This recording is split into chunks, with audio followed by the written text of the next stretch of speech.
भारतीय राष्ट्रीय कांग्रेस चुनाव आयोग द्वारा घोषित की गई तारीखों का स्वागत करती है। भारतीय राष्ट्रीय कांग्रेस चुनाव आयोग को भरोसा दिला रही है कि कांग्रेस आदर्श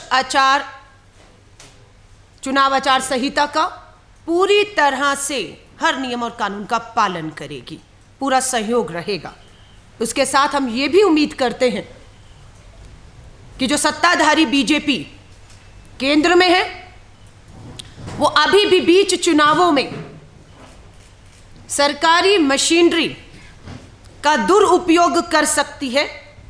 ये हमारी एक चिंता है, क्योंकि चुनावों में हमने देखा है बीच चुनाव में केंद्र सरकार सरकारी संस्थाओं का, खासतौर से सीबीआई, ईडी, सरकारी मशीनरी का दुरुपयोग करके चुनाव जो एक निष्पक्ष चुनाव होना चाहिए उसके बीच में आड़े आती है।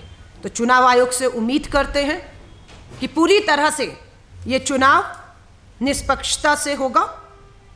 कांग्रेस की जहां तक बात है, भारतीय राष्ट्रीय कांग्रेस का एक एक कार्यकर्ता, खासतौर से बूथ में बैठना का कार्यकर्ता हमारा पूरी तरह मुस्तैद और इन चुनावों की तारीखों का इंतजार था, वो बिल्कुल तैयार बैठा हुआ है। आज दिल्ली के अंदर उम्मीदवारों की जो लेकर चर्चा है उसकी ये अंतिम मीटिंग है। जल्द ही आप लोगों के बीच में 68 के 68 उम्मीदवारों की सूची जो है वो जारी हम लोग कर सकते हैं और करेंगे जल्द से जल्द। जनता को शुभकामनाएं देने के साथ साथ हिमाचल की जनता से हम अपील भी करते हैं, ये चुनाव महंगाई पर वार होगा। आपका एक एक वोट बेरोजगारी पर मार होगा।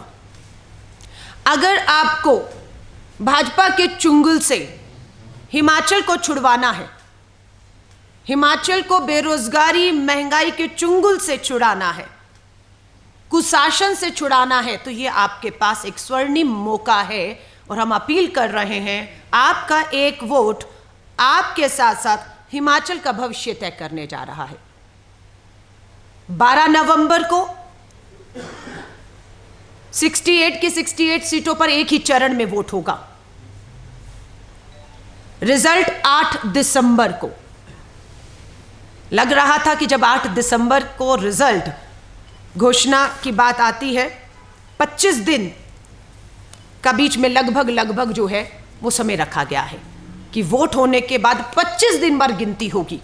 लगा शायद गुजरात की वजह से ऐसा हो रहा है, लेकिन देखने आया कि चुनाव आयोग ने पिछली बार तो 5 राज्यों के एक साथ चुनावों की घोषणा की और इस बार सब उम्मीद लगा बैठे थे कि हिमाचल के साथ साथ गुजरात के लोगों को भी तारीखों का बेसब्री से इंतजार था, इसके साथ उनकी भी तारीखों की घोषणा की जाएगी, लेकिन ऐसा नहीं हुआ। और हम भी इस चीज को लेकर थोड़ा सा हैरान जरूर है कि जब 12 नवंबर को वोट हो रहा है तो गिनती अगले 2-3 दिनों में, जैसी हमेशा नियम रहा है, प्रक्रिया होती है, उसे रोकने का कारण समझ नहीं आया कि अगर गुजरात की तारीखों की घोषणा नहीं हुई तो फिर इतना लंबा समय गिनती के लिए क्यों लगाया गया।